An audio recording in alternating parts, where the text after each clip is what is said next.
ay ito yung bago.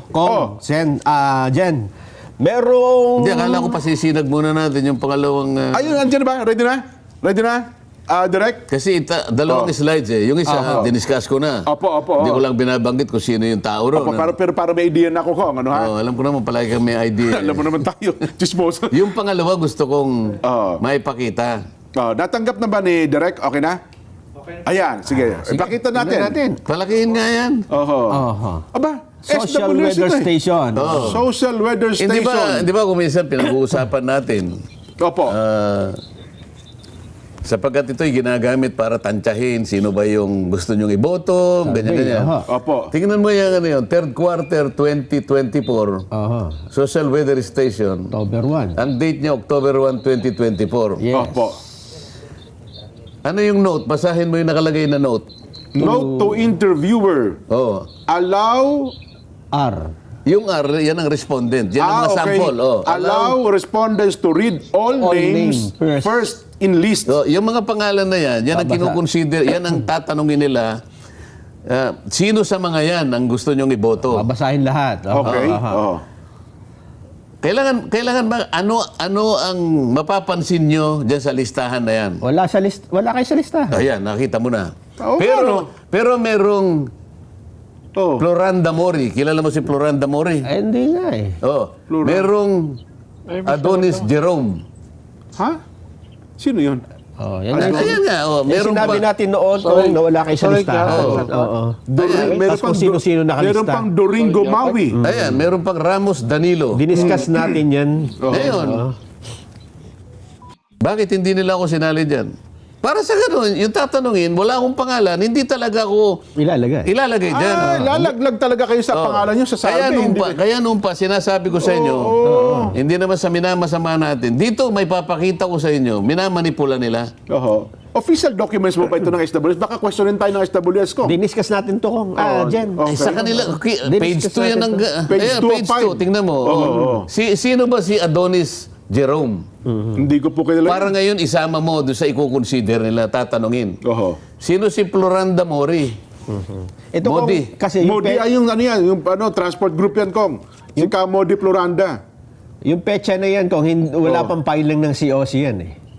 Palagay Kaya na nahula natin. lang sila.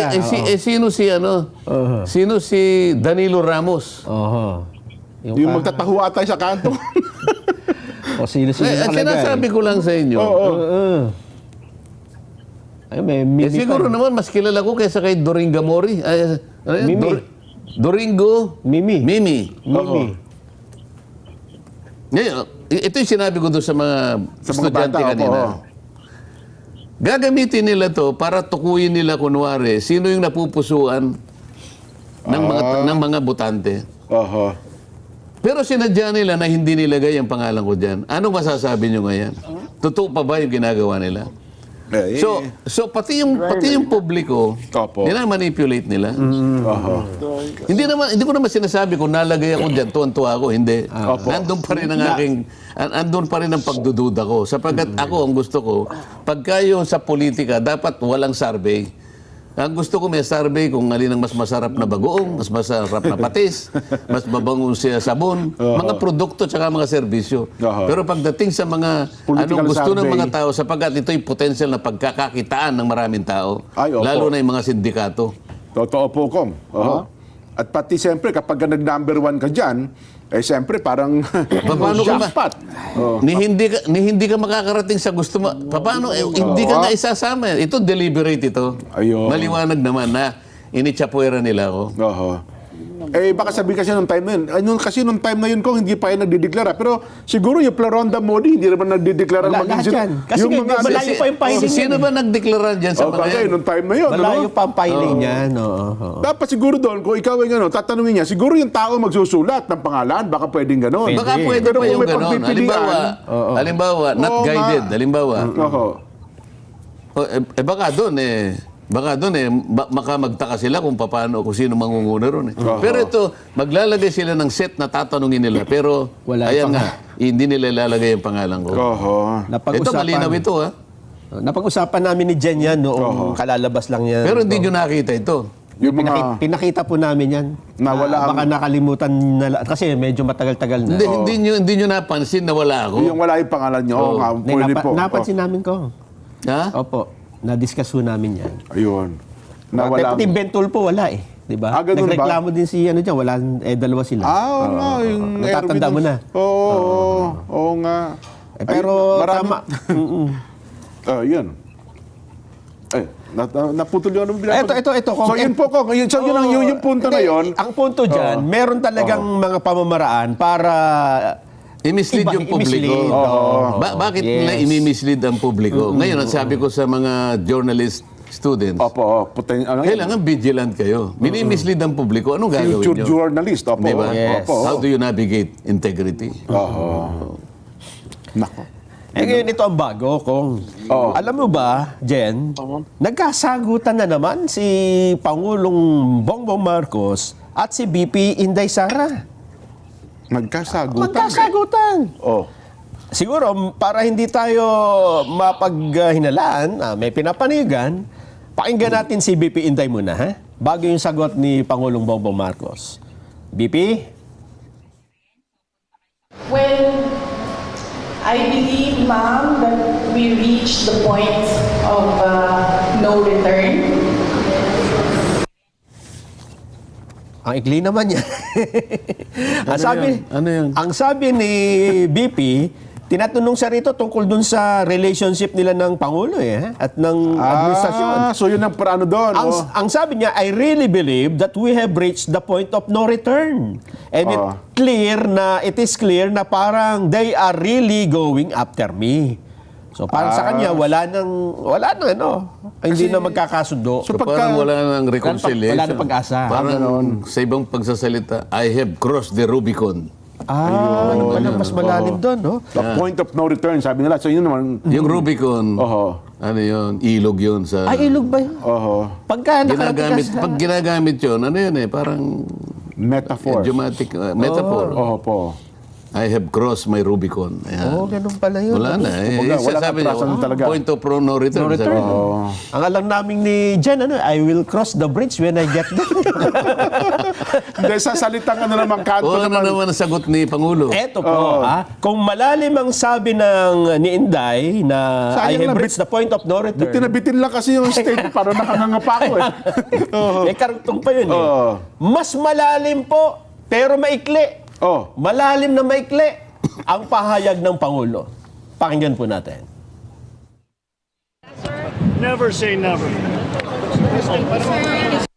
Sana sinama yung tanong no? Never say never. Never say never. Anong ibig sabihin nun ko? Sinabi yata ni James Bond yan. Yun nga, sa pelikula.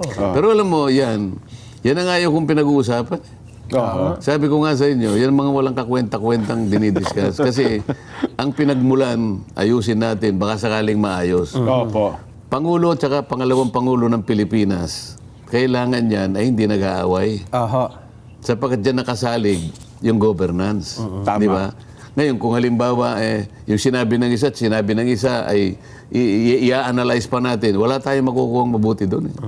Pero Diba? ang report nila dyan, Jen, ay positive, Ang ibig daw sabihin dyan ng Pangulo, hindi pa niya isinasara ang posibilidad na magkasundo sila ng Vice President.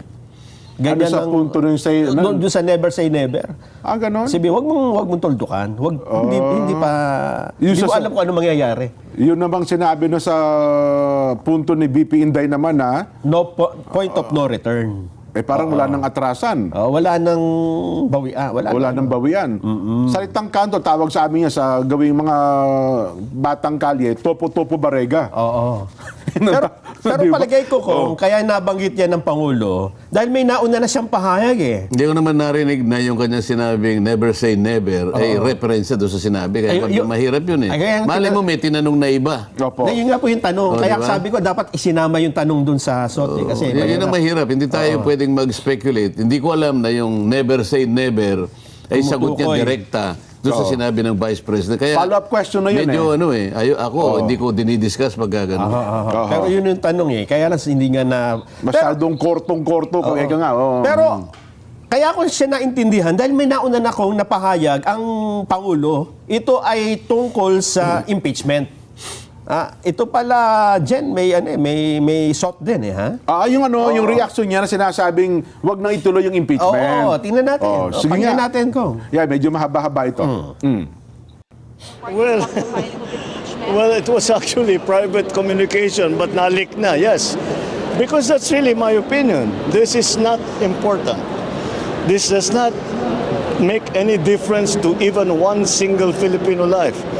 So why waste time on this? What will happen to if somebody files an impeachment? It will tie down the House, it will tie down the Senate, it will just take up all the time, and for what? For nothing.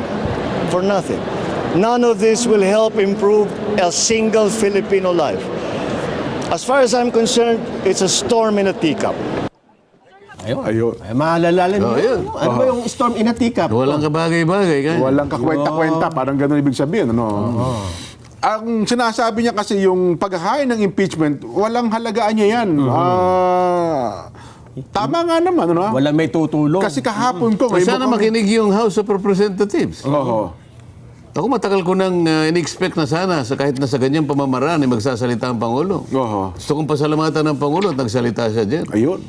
Kasi, alam mo naman, ang executive walang pakialam sa legislative. Yes. At Tama ganun po. din, hindi pinakikialaman. Ngunit nagpahayag siya ng opinion. Ang ibig sabihin, hindi ko yung pinakikialaman. Ito, opinion ko lang. Pero para sa akin, there's tempest in the teapot. Ibig sabihin, wala kang kakwenta-kwenta yung pinag-uusapan niyo dyan. Ganun ang translation nun dyan. Opo. Nag-leak ito kahapon ko na text daw sa isang mababatas Parang ini-instruction niya hindi pala instruction, kundi parang tinext po niya sa isang opisyal ng Kongreso, Yun po ata ang sinabi. Sana makinig sila. Bagamat sinabi niya, ito, opinion ko lang Pangulo ng Republika ang nagsabi, kahit opinion yan. At ano pala sa likod si Sentol Oo. Kaya pala hindi natin Parang event ata yan Meron silang event na dinaluhan at doon ay nagpa-ambush interview si Pangulong Bongbong Nelson. mukhang maganda naman, Nagiging papunta tayo Siguro kasi narinig siguro nila yung ating Vox Populi Ano nga kahapon. ang gagawin mo? Halimbawa, siguro naisip nila, kasi sabi nila, hindi, mamadaliin natin ito. Pag minadali mo yan, 1/3 ang pipirma, dire-diretso sa Senado. Yes. Opo. Kapag hindi 1/3, pag-uusapan sa Justice Committee. Ilang linggo, ilang buwan ang bakbakan yan. Opo. Papayag pa kaya, baka wala namang quorum yan dahil mangangampanya na yung mga miyembro ng Senado. January, totoo po. Paano? Sino? Mangangampanya yung di ba? Totoo po. So, saan pupunta yan? So, siguro, sabi ng Pangulo, yan. Wala niyang kakwenta. Kumbaga, ang ating na-focus ngayon, mayroon pang dagdag na sabi ng Pangulo na masisira ang ating yung ating direksyon kapag inuna pa natin yung impeachment. Totoo kong kahapon nakatutok na si Vic doon sa tanggapan ng Secretary General ng Kamara para abangan. Kasi sinabi, maaga pa lamang, may maghahain na po ng impeachment. Pero dumating ang hating gabi, wala po nag-file, wala po naghain ng impeachment. Gutom na gutom yung mga reporter doon. Siguro may nakaamba siguro doon. Akala na naman. Alam mo naman kasi yung mga reporter, yung aksyon ng kanilang gustong... Samantalang ako naman, ayoko yung aksyon. Ang gusto ko, ano yung consequence niya sa tao? Anong consequence sa bansa natin? Ano, gulo na naman? Pero yung reporter, ayaw niyang mag-navigate Dito lang ako, sabi niya. Hindi ko kasi... Dapat, sabi ko nga kanina sa mga bata, kailangan you write truthfully. But you have to do this with vigilance. Di ba? Huwag kayong pag ganun-ganon. Opo. Hindi kasi, kaya naman nandun yung mga report. Ako yung opinion. Bagamat sinabi ni Pangulo, ang opinion ko, sabi niya, Opo. walang ibubungang mabuti ito sa isang buhay ng isang Pilipino. Ayun nga. Ako, magpapasalamat ako na nagsalita siya ng gano'n kahit sinabi niyang opinion. Tama. Tama naman yun kasi hindi niya madidirect ang House of Representatives. Hindi niya kami pwedeng Hindi utusan. pwedeng manduhan. Lalagpas na siya doon. But the President is completely in a position to air his opinion. Lalo na kung nakikita niya na, teka muna, ang imbestigahan nyo na lang kung saan napunta yung pera ng mga flood control. Mabuti nga, hindi pa niya sinabi yun eh. Inaasahan ko nga, sabihin niya yun eh. Ganun ho ba? Kayong mga Quadcom, Oho. ba't hindi nyo unahin kung saan napunta yung mga pera na ginamit nyo sa flood control? Pwede nyo sabihin yun. Pwede naman sana. Oo. Eh, sa opinion ko, kanya halimbawa, Oho. ah, Masigit na mahalagaan niya ito. with all due respect, ha? Sa opinion ko, sapagkat mahigit na 300 billion ang ginastos natin dito, bigla lang tayong sinalpok ng isang tropical storm. Eh, ba't nagkagani-ganito? Di ba mas mabuti na uusisayin natin ito? O, halimbawa sinabi niya, binanggit niya, itong ginagawa nyo is a tempest in a teacup. Oho. Wala kang kakwenta-kwenta itong pinaggagawa ninyo. O, sana marinig ng mga kasama ko yan. Opo. Eh, ako naman kung mukhang Pero hindi niya sa akin sinabi yun, Jen, ha? mukhang hindi. Mukhang sinabi niya doon sa mga nanggugulo sa akin. Oho. Oo. Eh, mukhang ano naman ko, mukhang napakinggan. Strong message ng Pangulo. Hanggang ngayon ko, ngayon mukhang wala po naghain ng impeachment complaint sa pangalawang Pangulo. Ano ha? A tempest in a teacup nga Opo. dyan eh. Pag hindi nila naintindihan yon, problema na nila yun. Ayan. Baka maghanap ng teacup. Eh, maraming minsan sa kasama niyo kung hindi rin nakakaintindi, no? Ay, nako. Pero anyway, Kong, yung punto na nga, kasi ngayon na, nag-iimbestiga nga ang NBI, di ba, nagsimula na, ang problema nga lamang po, hindi nakapunta ang pangalawang Pangulo kayo na para magpaliwanag at humingi by December 11 yata. Ano naman ang direksyon nila? Bakit nila aasuntuhin ang Vice President dyan? Actually, kung hindi pa naman asunto, kundi ang sinasabi lang ay magpaliwanag, doon nga sa pinasisimulan Saan natin. nga papunta? Bakit kinakailangan gawin mo yun? Siyempre, kaya ginagawa nila ito, may papunta. Hindi. May kapupuntahan, may direksyon. Proseso ito eh. Ay, bilang nag-obserba ko, ang proseso diyan at nakikita naman natin ang direksyon, eh baka makahanap sila ng mga bagay na pwedeng ikaso sa pangalawang Pangulo. Sapagkat ang sabi nila, ang tanggapan ng pangalawang Pangulo ay hindi po immune from suit, Kong. Oo nga. Ang sinasabi ko naman sa iyo, Jen, may katapat na provision sa saligang batas. Ang Vice President is an impeachable officer. Okay. Opo. Hindi mo siya pwedeng tanggalin sa ibang pamamaraan. Matatanggal mo lamang siya sa pamamagitan ng impeachment. So habang hindi siya nai-impeach, Opo. hindi mo siya pwedeng sampahan ng kahit anong klaseng... kasi anong direksyon mo pag sinampahan mo? Oho. Eh di, impeachment nga. Kailangan i-impeach mo eh. Eh, sabi ng Pangulo, tempest in a teacup. Oho. Oh, sa maliwanag na pananalita, tigil-tigilan nyo na lahat yan. Magtrabaho kayo ng matino. So kung wala na po yung impeachment, so ano pa itong gagawin ng NBI? Kasi doon sa punto nga, maging ang DOJ, sabi niya, eh dahil nga sa pwede niyang kasuhan ang pangalawang Tawagin ng Pangulo. NBI, kausapin natin. Ayun, si Tawagan. retired judge. Saan papunta ka mo yung ginagawa Jimmy mo? Santiago. Hindi mo ba alam ng Vice President is an impeachable officer? Oho. O halimbawa, nahabla mo, Nelson, kunyari ikaw si... Sa NBI. Ano ang pangalan nung sa NBI? Jimmy Jimmy Santiago. Oh, kunyari ikaw Retired si... judge. Opo. Ikaw si NBI Director. Aha. Oh, Director. Saan papunta ba itong ginagawa mo? Sa magpapail po kami ng kaso. O sige, na-file mo yung kaso. O na-file mo, anong gagawin mo? Magsasampaw ako ng matitibay na ebidensya kasi... Oo, palagay mo. Lumabas na. Punta na korte. Oo. Sa palagay mo ba sa pagsasampung mo ng kaso, ang idadahilan mo ay gusto mong maalis ang Pangulo, ganun ba? Ang pangalawang Pangulo. Ang pangalawang Pangulo? Eh parang ganun po ang direksyon ko. Kaya Hindi mo nga nasasam- siya maalis kasi ang nakalagay sa pasaligang batas, para mo siya mapaalis, impeachment. So anong purpose nung kakasuhan lang Kaya siya? nga tinatanong ko sa inyo, tawagin yung NBI. Hindi ba i-accommodate ng court, Kong, yung isang criminal complaint? Eh, issue na naman ito eh. Opo. So, ladies and gentlemen, I'm raising again a constitutional issue. Aha. Okay, opo. Pwede kang mag-file sa kanya ng criminal action Aha. sa siya impeachable officer. Saan tayo papunta? Magkakapag-file ka lang ng criminal action pag na-impeach na siya. Ganun ho ba? So, Kasi yung Yun ang pros- impeachment, yun Opo. bali yung preliminary investigation. Kasi hindi mo siya pwedeng kasuhan nga eh. Dahil impeachable officer siya eh. Yun ang aking legal opinion. pagkakaintindi niyo po. Yun ang pagkakaintindi ko. Kung hindi siya impeachable official, okay lang. Pwede. Kaya yun, isa sa alang-alang mo, dahil isa siya sa mga impeachable officers. Bati sa pagkakapaliwanag nung Undersecretary Jesse Andres, ako personal ko, pagkakaintindi ko, kung masasampahan siya ng kaso, Matatanggal siya. matatanggal siya Oo, bilang pangalawang pangulo. Anong sabi ni Ombudsman? You shut up. Ganun po. Hindi mo narinig? Ombudsman, Martires. I would like to tell Secretary Yusek ba siya? Yusek Jesse Andres. Yusek Andres that he should shut up. Ganun Stop po. talking. Sabi niya. Oho. Yun pa naman ngayon ng paliwanag. Mukha si ang ating kaibigan Hindi Secretary niyo pa Boying. narinig yung sinabi ni Ombudsman. Hindi ko na Ba't naman nandito sa akin eh? ganun ba? Oo. Oho. Hindi ko narinig.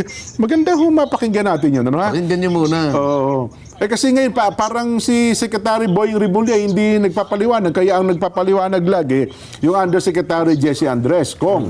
Kaya yun po. Ako ayun parang yun ang direksyon nila. Sabi ng Ombudsman, meron kaming karapatan na kami ang mag-take over ng pag-iimbestiga kung gusto namin. At any point. Opo. Kaya kanya, masasabi ko sa iyo, you shut up. Oho. Ay, nako. Anyway, Kong, balikan natin yung maganda yung punto, no? Na pinagbulan ng lahat ng ito, kaya naibulalas, di ba, Nelson, ni pangalawang Pangulo Inday Sara, yung mga maanghang na pananalita na kaya niya nasabi yung, pag ako napatay, sabi niya, don't worry ma'am, para may ganun nga, di ba? Don't worry ma'am, pag ako napatay, ay may kinausap na ako para patayin din ang Pangulo, ang Lisa, tsaka si Speaker Martin. Pero, yun bang mga ganong salita ko? Yun, sabi kasi nila, yung pagbabanta per se, at yung paghihiganti, ay isang klase na raw po ng krimen yun, Kong eh. Pagbabanta, Opo. nagbanta siya Nagbanta daw po ang pangalawang Pangulo. pag siya'y napatay. Opo. Paano mo naman halimbawa i-execute yung halimbawa lang ito. Oho. Sige, pag ako'y napatay, papapatay din kita. Oo, mga ganun po. Paano mo malalaman na may execute, patay na nga eh. Sino yung mag-execute? Patay na nga eh. Kasi ang punto nila, Kong, ibuhay pa lang niya, binili na yung assassin eh. Oo nga, yung pero, papatay tao. pero maliwanag na Oho. may kondisyon talaga eh. May kondisyon talaga. Sinabi niya, pero sa akin, alam mo, hindi seryosong banta yun eh. Sabi ko nga sa iyo, emotional outburst dahil sa nangyari sa kanya eh. Oho. Wala na siyang, isipin ko magsalita, Mr. Chair. Opo. Wala na po kaming kakampi rito eh. Ayun na nga, talagang... Tapos inuusig lahat ang kanyang mga staff. Lahat ng staff niya. Oho. Para bang kinakailangan paduguin lahat yan. Opo. Sa mo sa gusto, magsasalita yan. Ituturo yan. Parang gano'n eh. Kaya nga, di ba yung Acosta, sinugod sa ospital ko kasi pinipigyan ng pinasasagot na kung ano-ano. Oo, pinasasagot kahit na hypothetical question na kahit na hindi tama, tinatanong na. Sinong hindi maririndi doon? Oho. Parang ang gusto kasi nilang marinig doon sa mga pinagtatanong nila, ipagkanulo ng mga taong iyon ang pangalawang Pangulo. Ganon nga yung gustong mangyari. Ay isip-isipin mo, dadalin sa correctional, women's correctional. Opo. Yun lamang, nung marinig niya yun, siyempre, paano mong ihahalo sa mga convict naman yung isang...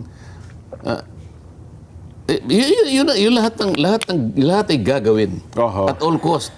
Para lang mapadugo nila. Yun ang nararamdaman sa aking palagay ng Vice President yun. Ayun. Kaya naibulalas siya yung Sana mga ganang hindi pahayag. ganon ang sinasabi ko. Kung talagang malinis ang layunin na gumawa lang tayo ng batas, bakit kailangan umantong tayo doon?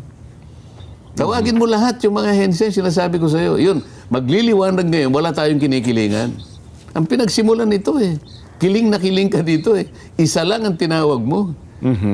Naipapaliwanag ba yun? Hindi na ipapaliwanag Nagkikimit balikat. Bakit hindi nyo po tinawag yung 400 agencies na sila na po'y nakareceive din ng audit observation memo? Bakit hindi po nyo pinatawag?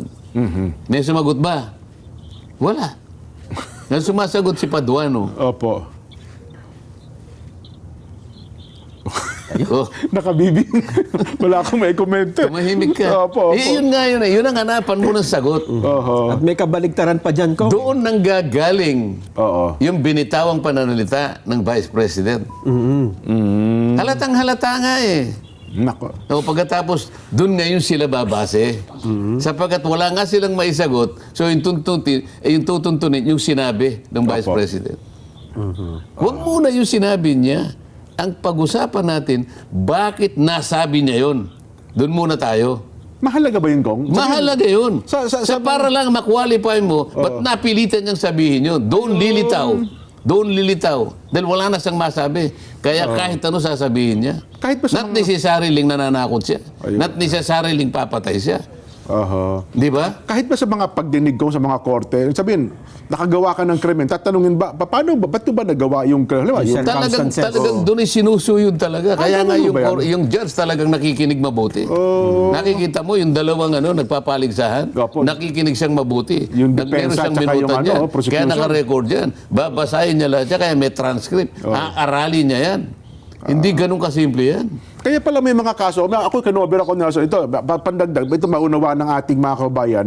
Sabi nila, caught in the act, in flagrante delicto. Yung suspect, kitang-kita na talaga. Pero later on, nung matapos ang pagdinig, ay pinatawad ng hukom, pinawalang sala. Sapagkat ang sabi ng hukom na kaya niya yung nagawa ay dahil sa mayroong mga naunang pangyayari, kaya niya nagawa yung krimen na yun. Merong mga May ganun exempting pala. circumstances. Ayun. Merong mitigating circumstances. Palilitawin lahat yan. Ayun pala. So, halimbawa, tiningnan niya sa salamin ng mitigating circumstance. Opo. Lalong-lalo na sa salamin ng accepting circumstance. Opo. Nakita mo yung batas natin, Republic Act 9269 yata. Oo.